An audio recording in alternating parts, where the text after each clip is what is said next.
एरी मैं तो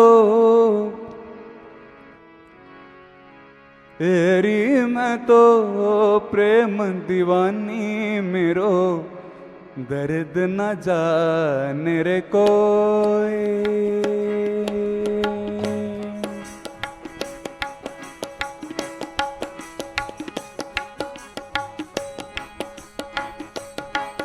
एरी मैं तो प्रेम दीवानी मेरो, दर्द न जाने कोई, दर्द न जाने को।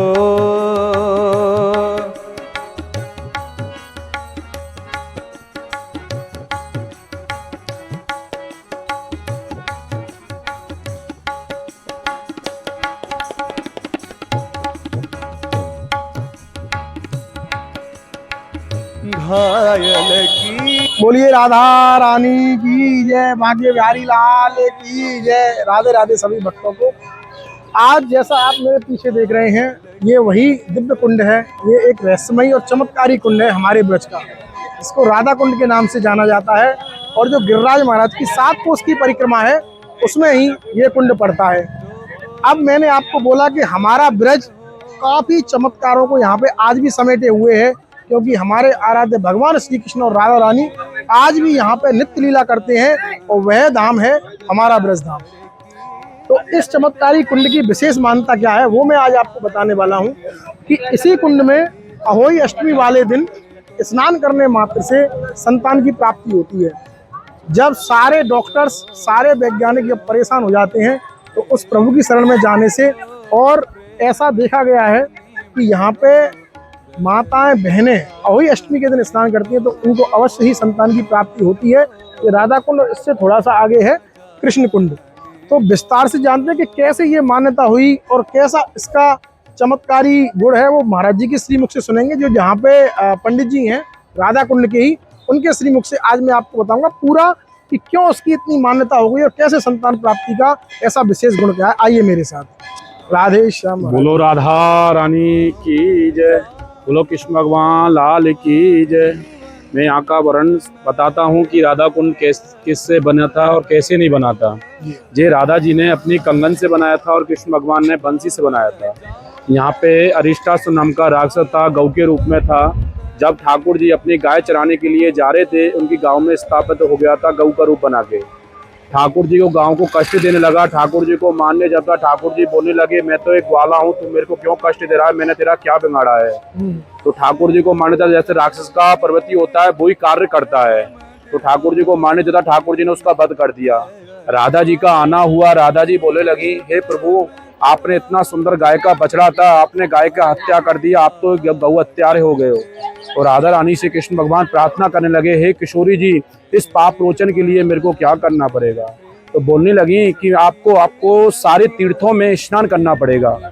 तो ठाकुर जी बोलने लगे, जब तक मैं कंस का वध नहीं कर लूंगा, जब तक मैं ब्रज को छोड़ के नहीं जाऊंगा। तो ठाकुर जी ने सारे तीर्थों का आह्वान किया, सारे तीर्थ अपना अपना कमंडल लेके आए, और जब इसका सारे तीर्थों ने अपना जल दिया यहाँ पे। अच्छा। केवल एक गंगा जी नहीं आई थी, गंगा जी अपनी बड़ी बहन को नाप के नहीं आ सकती थी, ठाकुर जी अपने मन से प्रकट की, उसका नाम है मानसी गंगा। जब ठाकुर जी ने मानसी गंगा प्रकट करी, तो राधा रानी ने बोला कि मेरे कुंड में कोई भी स्नान करेगा भक्ति भाव से, तो उसकी कोई भी कामना होगी वो 1.25 साल में ही 100% पूर्ण हो जाएगी। तो हाँ जी, उस फल, उसके लिए क्या करना पड़ेगा, उसके लिए एक फल छोड़ा जाता है, को 1.25 साल तक ग्रहण नहीं करते हैं, और 1.25 साल तक ग्रहण नहीं करते, 1.25 साल में राधा रानी उसकी गोद भर देती है। संतान प्राप्ति के लिए होता है। और 3 वरदान यहाँ पे दिए जाते हैं। 3 वरदान किसके होते हैं, जैसे संतान प्राप्ति के लिए होते हैं, जिसके घर में हारी बीमारी है उस कारण से भी होते हैं, और जिसके ब्याह शादी भी नहीं हो रहे उनके कारण से भी होते हैं। इस उपलक्ष्य में ये पूरा तीर्थ में कहीं पे भी स्नान का ये पर्व नहीं है, केवल ये राधा कुंड और श्याम कुंड में ही है। और ये रात्रि के 12 बजे स्नान होता है। बोलो राधा रानी की जय।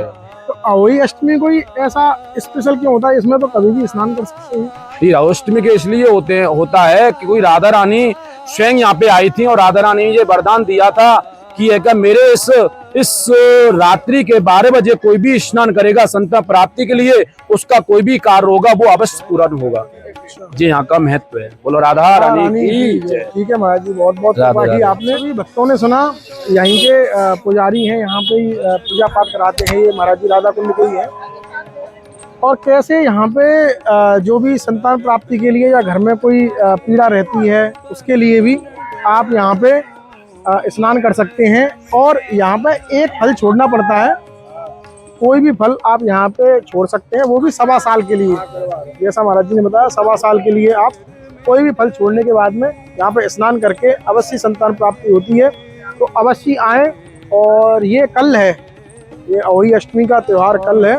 आप सभी भक्तों को बता दूं, जिस चमत्कारी कुंड के बारे में मैंने आपको बताया ये वही स्थान है, देखिए। और अभी अष्टमी वाले दिन ये जो सारे घाट हैं, यहाँ पे जितने भी घाट हैं हर जगह पर बहुत ही ज़्यादा भीड़ होती है। और ये संगम है, क्योंकि दूसरी साइड में है कृष्ण कुंड और ये है राधा कुंड।